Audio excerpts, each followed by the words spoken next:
Blog Talk Radio. Hello, world. Welcome once again to Tuesday Talk with Key West Lou. I am your host, Louis Patron. My friends, it is that time of the year, Christmas. Christmas Eve is tomorrow night, and the day after is Christmas Day. A lot of joy and happiness for many people in the world, unfortunately not all. I thought it would be apropos tonight to talk to you about Christmas as it developed in the United States, going even back further in time to when the first white men, so to speak, or white people landed at Plymouth Rock, and developing for you how Christmas came to be. Because Christmas back in 1629 is not the same Christmas we have today, okay? So let me share this story with you. During this wonderful Christmas time in the year 2014. Most of us are sitting back happy with ourselves, in a joyous, festive mood, thankful for family and friends, pleased by gifts and food. And we might believe Christmas in the United States has always been such, that Christmas as we know it always existed. Shockingly, it did not. Let's go back to the Puritans, those hardy immigrants from England to the shores of Massachusetts, those who gave us Thanksgiving. Christmas they did not give us. The earliest Scrooges of record. You heard me. The Puritans were the earliest Scrooges of record.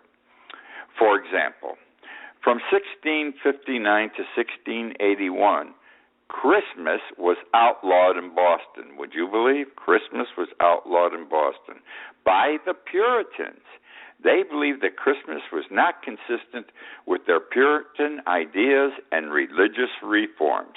So one of their acts was to legally abolish Christmas. Christmas remained a no-no through the American Revolution. The English influence in the colonies prevailed. England did not believe in Christmas. When Henry VIII broke with the Catholic Church and he started his own Church of England, they didn't like Jesus Christ. Christmas has the word Christ in it, so they did away with Christmas. We don't like it, and that's why the Puritans didn't like it, and the early Americans didn't like it, and the early colonists. Again, the English influence prevailed. Christmas could not regain its foothold. A few years after the American Revolution, the colonists, rid of the English influence, started celebrating Christmas. But it was not Christmas as we know it today. The early 1800s found Christmas being celebrated in a bit of a rowdy fashion, much like Mardi Gras and Fantasy Fest. Let me take you back for a moment. I'm going to digress. There was a Christmas in the Middle Ages in Germany, in Teutonic Germany, and you know how they celebrated Christmas? And this is why we have a Christmas tree today. They went to the forest where the big trees were, and they celebrated for 24 hours Christmas in the forest. And it was a drunken, alcoholic, sexual orgy. Big-time sex all night, at random, everyone with everyone else, and they got drunk. That's Christmas in Germany in the Middle Ages. So, that was like Mardi Gras? No, Mardi Gras is calmer, and so is Fantasy Fest. In any event, then there came a couple of books and a poem which influenced the situation. The Christmas as we know it has been created by a couple of books and a poem. The first was by Washington Irving. You've all heard of Washington Irving. In 1809, he wrote The Sketchbook of Geoffrey Crayon. It portrayed Christmas as a peaceful, loving holiday. Many attribute Irving's novel as setting the mood for present-day Christmas. He wrote about the fireplace, a fellow called Santa Claus coming down the chimney, leaving him cookies and a glass of milk for a snack, stockings hung by the fireplace. It's all there. And he did this in a novel. And people took it up and said, gee, this is a nice way to celebrate Christmas. Let's do it this way. Now, Irving actually, as I have described, created with words Christmas Day as we know and celebrate it. He mentally conceived his concept of Christmas and wrote it on paper, all out of his imagination, all out of his head. Christmas to that point had not been, as I indicated earlier, portrayed as such. And now we go to where am I? Oh, about 25 years later came the memorable poem, The Night Before Christmas. You remember it was the night before Christmas, and all through the house not a creature was stirring, not even a mouse. Written by Clement Clarke Moore, it helped to create Santa Claus as we know it today also. Prior to Irving's book and the poem, conceptions of Santa Claus and Christmas varied considerably. As I indicated earlier, Irving's book started off, the poem helped, and then in 1843, there was another writing, A Christmas Carol by Charles Dickens, and that gave us another light, another vision, another way of celebrating or Christmas. And Charles Dickens, this too captured the American imagination, 2 books and a poem. During the 1830s, Christmas was getting established primarily in the South in this country, by the way. So in the 1830s, several southern states legalized Christmas Day as a legal holiday. Christmas had become a southern thing. It was not a northern thing, because now comes the Civil War. Lincoln wanted to demoralize the Confederate troops. He wanted to show that the South's Santa Claus, they believed in Santa Claus, the South, was on the side of the North. He authorized a famous artist late in 1862 to do a drawing of Santa Claus watching over Union troops. The picture was on the cover on January 3, 1863, of a prominent national magazine. It was sort of a God is on our side thing. Some believe it achieved Lincoln's desired effect. Now comes President Ulysses S. Grant. Grant is given credit for making Christmas a national holiday. I question the accuracy of the representation. In 1870, Grant signed a bill into law regarding Christmas Day.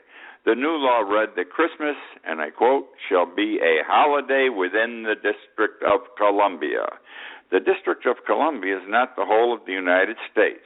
However, Grant is usually given credit for making Christmas a national holiday by the act which created a holiday in the District of Columbia. The last state to legalize Christmas as a legal holiday was Oklahoma in 1907. I suspect that it was a combination of Grant signing regarding the District of Columbia and all the states legalizing the holiday that finally made Christmas in actuality a national holiday. Christmas Day received a further boost by an editorial in 1897 in the Sun of New York. We all know it. I'm sure you know where I'm going. Yes, Virginia, there is a Santa Claus. Christmas was, that's cool, isn't it? Yes, Virginia, there is a Santa Claus. Christmas was practiced and recognized as a holiday through World War II. For whatever reason, Christmas received its most gigantic step forward, recognition and celebration-wise, following World War II. Everyone got into the act after the war, maybe because people were happy and grateful to have won. Well, and it's continued during and since World War II, as it is present day, and that's the story how Christmas came to be in the United States, from being illegal to starting because of a book or two and a poem, and yes, Virginia, and developing to what is today because World War II made everybody happy and joyous, and they wanted to celebrate. That's the story, friends. Now we got to talk about some things that are not as happy, but that's the way it is, and that's what's going on out there. I want to talk first about torture. Torture's all over the place yet. I have another slant to it. There's another viewpoint, I think, to this torture issue, and stay with me. Jesus Christ, we're into him tonight, Christmas, now we're into Jesus with torture. Jesus was tortured and crucified. He was beaten, crowned with thorns, made to carry a heavy cross, nailed to the cross, feet and hands, and left to die on the cross. Now, Catholics hold dear the last hours of Jesus as he was tortured, and for centuries have considered the torture of Jesus Christ and the subsequent death as deplorable. Deplorable suffering, bad suffering, shouldn't have been pain and suffering, deplorable. There are statistics all over the place. Some recent statistics shock me. They're going to shock you. Because we're talking about torture today, what the United States is perceived as having done in Guantanamo and other places in the world with regard to Al-Qaeda. And guess what the stats showed? 46% of Christians, I repeat, 46% of Christians support torture. 72% of non-Christians are against torture. So what am I saying? Christians are considered Catholics, Episcopalians, Protestants, evangelists. And 46% of Christians support torture today. Whereas non-Christians, 72%, are against torture. And they are basically atheists, agnostics, and Jews. Interesting. Christians today support torture, such a terrible thing which was done to their Lord and God, Jesus Christ. And those who do not believe in him are against torture. Moving on, I want to go to Nigeria. Boko Haram. You remember Boko Haram. That's a term used by ISIS. It means Western education is sinful. ISIS doesn't want women educated, doesn't really want kids educated, doesn't want anybody educated. They'll tell people what the hell the rules are and to be followed. Education's a no-no. Remember 300 were captured several months ago. 300 young girls were taken into the forest by ISIS. It was called Boko Haram at the time, too, because they attacked the school. Western education is sinful. And they were to be released at some point. They never were. The word is that they were sold into slavery or given as slaves to ISIS soldiers. Recently, this past week, another 140 plus in Nigeria again were attacked and killed. Not killed, they were attacked. 35 were killed. The remaining people, those not killed, were young women, girls, and children, and they were taken captive. They will be sold as slaves or given as slaves, just as those 300 were several months ago. Now, something interesting developed 2 weeks ago. The Islamic militants, which is ISIS, in Mosul, M-O-S-U-L, Mosul, big city, they've been fighting back and forth with it in Iraq. The Islamic militants, they published a pamphlet, a colored printed pamphlet, which contained the rules for sex slaves. Yes, they have written rules for sex slaves in a colored pamphlet. Things like sex with girls before puberty is okay. Yep, sex before puberty is okay with a young lady. A female is property. That's all considered property. She can be bought, she can be sold.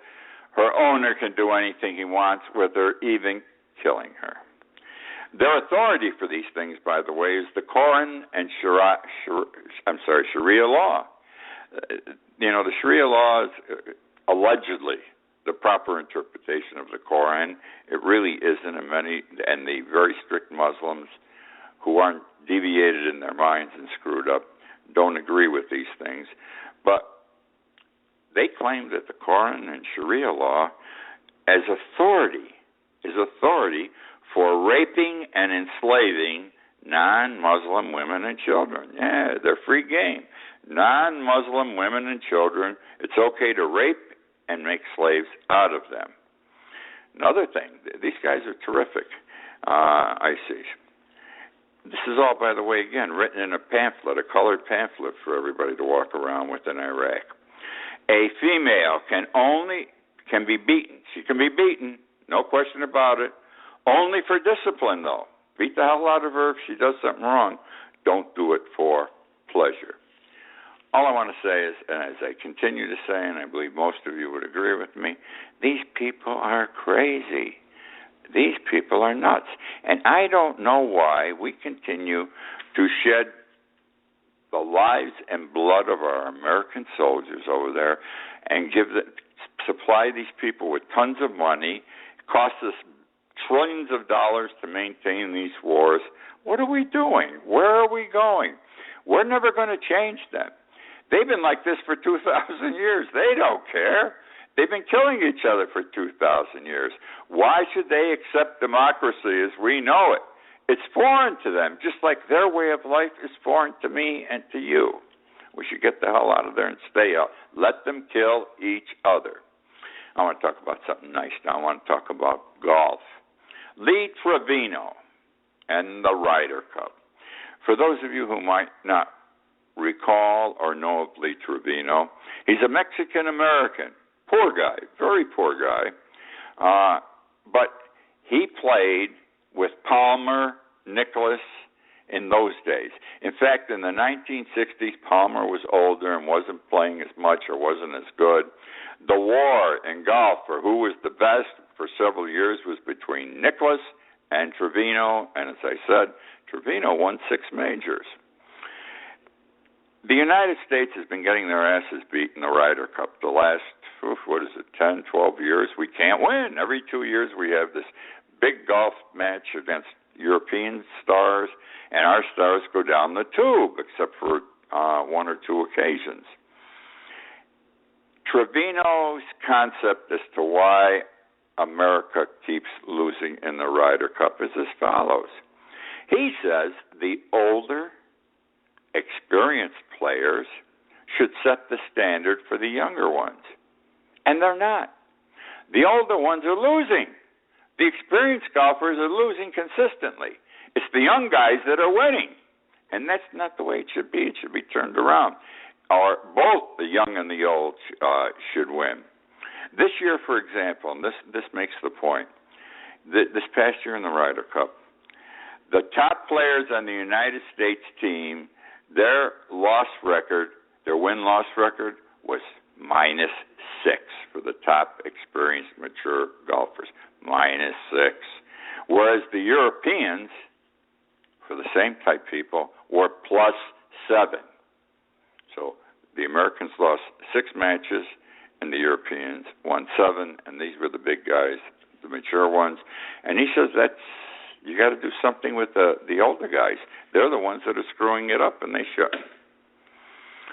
We're going to go to Asia now. I love Obama. I voted for him twice. I think he's screwing up tremendously as his second term is closing in on its end.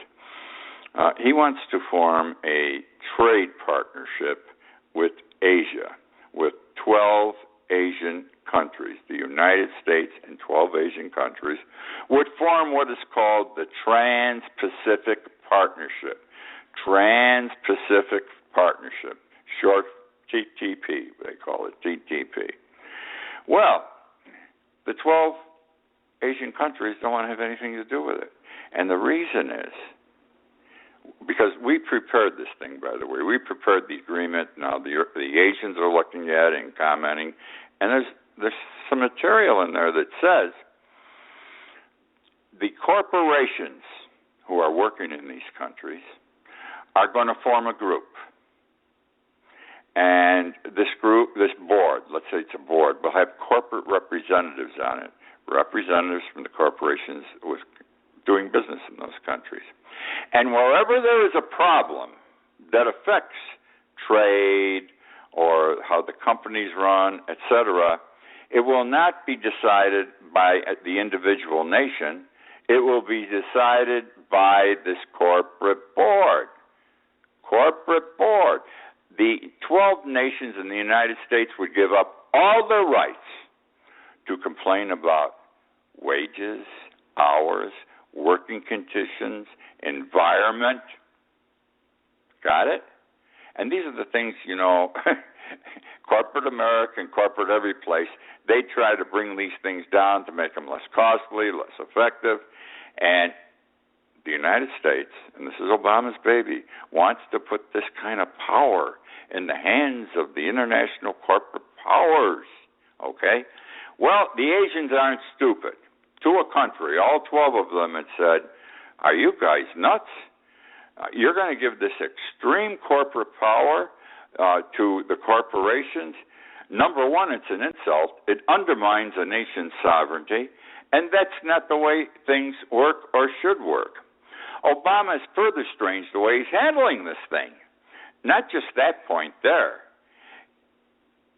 The agreement, the text of it, the proposed text, is secret and classified. No one has seen it yet except Obama and certain people in his administration, of course, the 12 Asian countries. It's secret and classified. As a matter of law, you cannot see what's in this agreement that Obama wants the United States to make with 12 Asian countries. Besides which, it will have to be approved by Congress. And when that time comes, Obama has said he wants it fast-tracked, which means Congress will have really no time to go through it and review it effectively and properly. This thing sucks. This thing isn't going to fly. Now, Obama's trying to do the same thing in Europe. It's got different verbiage to it, almost the same letters, with Great Britain and the 17 nations comprising the European Union. They are against it. They haven't even talked about this yet on the European side of this. They are against it because they say, hey, if we're going to trade with each other, we're going to buy corn from you, soy from you, we're going to buy beef from you. We don't want to bring any of your foodstuffs into our countries. To a country, they're all saying this, because you're growing your foods and your animals with GMOs, genetically modified organisms. And we don't know the danger of it. In most European countries, they've been outlawed. GMOs are outlawed. Russia's thrown them out completely. Said, no way. If the Americans want to eat this kind of stuff, let them grow and eat it. We're not going to eat it in Russia. No one wants it over there. So I don't know how this agreement's going to fly in Europe. And the other thought I have to share with you, I'm against these trade programs. The only one we really had on a major scale, such as the two being suggested now by Obama, was the one that came into force in effect near the end of Clinton's term. Remember, Clinton said this is the greatest thing in the world. Everyone told us this. It was in the paper, the magazines, on television, all the authorities. It's going to make for jobs. There will be such a demand for American items, American products. We'll have to have more factories. We're going to have more people working in those factories. It's going to be a boost for the economy. What happened? Nothing happened. This is when our jobs started going across the ocean to Europe and Asia. Because of this agreement, we lost our many corporations that were home, we're here. This was their home country. They moved over to Europe and Asia because it was cheaper to do business over there. This is not good for us. And I don't know why we don't learn from history what happened under Clinton. Which brings me now to ICE. ICE. In some places, some of you people are listening to the show live up north, I know, in northern United States, and have snow and have had a bad winter so far. Well, I want to go to Antarctic, the south. It's the Arctic Pole in the north, and in the south it's Antarctic Pole. In West Antarctic, in the West Antarctic region, this is going to shock you. It surprised me. I couldn't visualize this. To this day, I still can't, but I'm sharing with you. Ice slides are occurring every 2 years. Huge chunk of ice, a huge chunk of ice. I'm not saying chunks of ice. A huge chunk of ice, described as the size of Mount Everest, breaks off from Antarctic. and it goes floating away, the size of Mount Everest. Now, that's a lot of ice. And let me tell you, what I'm talking about has been happening every 2 years since 1992. It's been happening for the past 21 years, every 2 years. The melting rate, in fact, has tripled in the last decade, because why does this stuff break off, the ice? Global warming, okay? And they melt in Antarctica, what's the temperature? 40 below, 100 below? I don't know. It's cold, we know that. But the ice is melting, that's why it breaks off.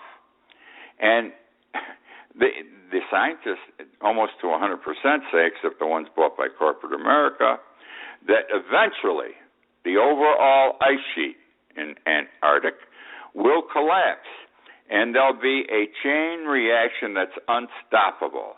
A chain reaction that's unstoppable, because the whole ice mass is going to collapse. And why? Well, and how, rather, is a bit more appropriate word. When the ice shelves lose mass, this chunk of ice every 2 years the size of Mount Everest, this is still hard for me to conceive. Antarctic loses the ability to hold back the many glaciers that comprise it, the many chunks of ice. Okay? And so what happens, these little chunks are falling off, which are probably half the size of Mount Everest, I don't know. But in any event, the smaller pieces keep falling off continuously. And it's the smaller pieces that flow to the sea, and every year they flow to the sea, it's constant, and make the sea level rise. We've been told here in Key West, 50 years from now, my house, we're an island, my house is on the water, open water. It may not be here. It may be covered with water. We don't know. And it's between that Mount Everest size of ice and the smaller pieces, global warming, the ice melts, they break off, and it gets into the sea, and it melts, and it rises the level of the ocean. Which brings me now to Sweden. When was it? 2 or 3 years ago, I wrote a column on Sweden for the local newspaper here. It can be found on the internet. And I said, Sweden, it was this great, beautiful country. Everyone loved Sweden. It was a democracy, even though they had a king. It was a democratic country. And they loved everybody, and everybody loved Sweden. Well, what happened was they had an immigration problem. And this immigration problem only started about 10 years ago, and it got real bad in the last 5 years. Now, what happened is the Muslims have gone to Sweden to settle. Now, when I'm saying Muslims, they're coming from the Middle East, but many, if not more than are coming from the Middle East into Sweden, are coming from North Africa. North Africa is heavy Muslim, primarily Muslim. So they're going to Sweden because Sweden said to the world, with open arms, we welcome all immigrants. Not like us in the United States fighting like hell to keep them out. We welcome all immigrants. They went, okay? Well, what's happening now is, and this is only in the last 5 years, the Muslims have obtained great influence in Sweden. They control a lot of government, okay? And they are able to have laws passed. And they recently had a national law passed that says it's illegal to criticize immigration, like we criticize it all the time here. You can't do that. You can't criticize immigrants or immigration in Sweden. You go to jail, okay? You go to jail. It's that simple. All right, that's the show for tonight. I enjoyed telling you the Christmas story. I hope you enjoyed hearing it. I want to say also the show's archived, and most of you listen to it on the archive portion, and also Facebook and YouTube. Remember, my book's out there, The World Upside Down. I got to tell you something. The Christmas sales have been terrific. My publisher's happy. I'm happy. I'm coming out with another one in 2 or 3 months. And so I want to say to you in conclusion tonight, because it is a special time, I'm going to take the words from Santa Claus. I hope to sound like Santa Claus. Merry Christmas to all, and to all a good night.